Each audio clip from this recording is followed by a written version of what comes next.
In a world of unimaginable wealth and ruthless power, one man defied all odds. Pablo Escobar. How a poor Colombian became the richest criminal. From humble beginnings to unimaginable fortunes, he made billions. Witness the incredible rise of a man who controlled an empire built on drugs and violence. Delve into the shocking true story of Pablo Escobar as he rose to become the most notorious figure in criminal history. Prepare to be captivated by the untold tale of power, money, and the relentless pursuit of control. One of Colombia's most notorious, brutal, and successful criminals, Pablo Escobar amassed enormous money by controlling the flow of cocaine to the United States. The stories of his luxury and kindness, in addition to the thousands of killings it required to build and sustain his empire, continue to fascinate people. In 1949, Pablo Emilio Escobar Gaviria was born into a low-income family in the community of Rio Negro, outside of Medellin. His mother was a schoolteacher, and his father was a meager farmer. His family relocated to Envigado, a town that borders Medellin to the south, when he was 2 years old. Envigado would serve as his home for most of his life.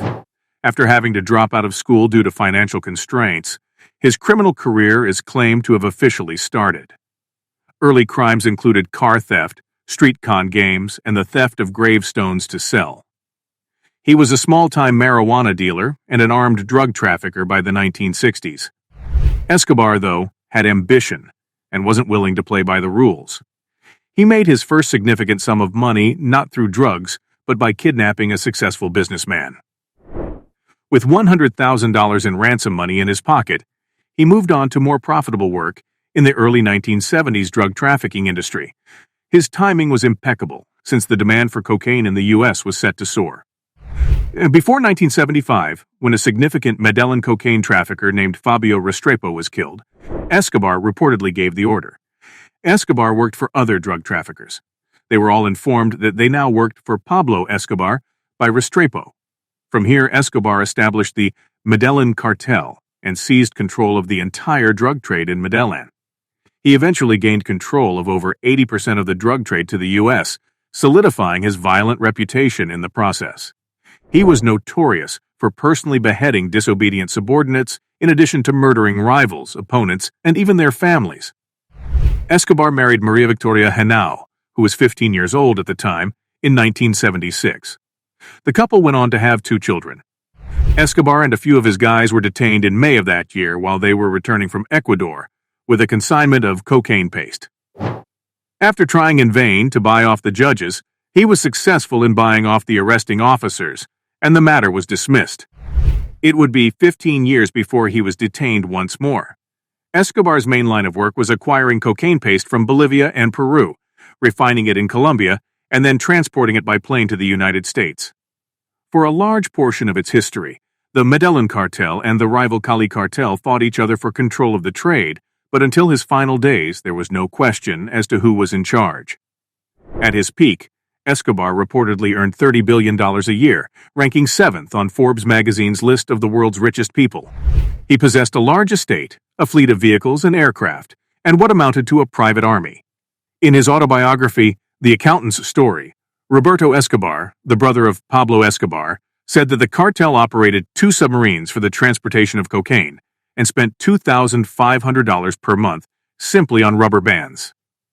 Escobar once purchased a new, larger plane specifically for this purpose when the plane he was using to transport money back from the U.S. became too tiny to accommodate the enormous amounts of cash. Roberto said that because they had so much money and had to store it in warehouses, they had to write off 10% of it each year because rats were stealing the cash. Plata o plomo, which translates to silver or lead, money or a bullet, was a slogan used by Escobar to describe his approach to dealing with politicians and judges. He employed these strategies because he was a well-known figure in Medellin and wanted to avoid being discovered or prosecuted. He ordered the murder of politicians or journalists, or he intimidated them into quiet. 3 presidential candidates were assassinated during a single presidential election campaign as a result of this. The drug king spent lavishly at this time, hosting legendary parties and constructing lavish vacation homes, and even a zoo.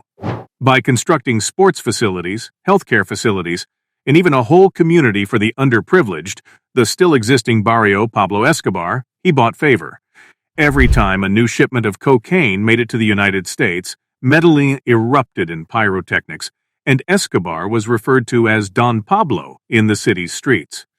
Many Medellin locals still light off fireworks at midnight on December 1st, the day Escobar was born, continuing a custom that was purportedly started to honor the drug lord. Escobar was briefly elected to the Colombian Congress's House of Representatives in 1982. His political views were left-leaning, but he also voiced love for Margaret Thatcher, the former British Prime Minister. However, his genuine work persisted throughout, contributing to Colombia's status as the world's murder capital, with a peak of 27,000 murders in 1992.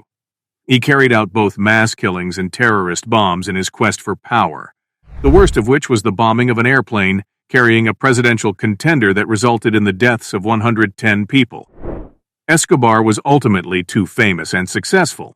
Pressure from the United States to end his rule was applied to Colombia more and more. At some point, Colombia's authorities were forced to take action due to the murder of a presidential contender who had pledged to transfer him to the United States, forcing the kingpin into hiding. He placed a bounty on the heads of all Medellin police officers at this time, which led to 600 police officers being killed by young people who wanted the money. However, he was still so strong that his 1991 arrest was conducted on his terms, and the prison was one he had constructed. From rags to riches, Pablo Escobar's story will forever be etched in history. His rise to power, his immense wealth, and his reign of terror have left an indelible mark on Colombia and the world. Don't miss a single moment of this gripping tale. Subscribe now to witness the captivating saga of Pablo Escobar, how a poor Colombian became the richest criminal. Uncover the secrets, the betrayals, and the untold truths behind one of the most notorious figures in history.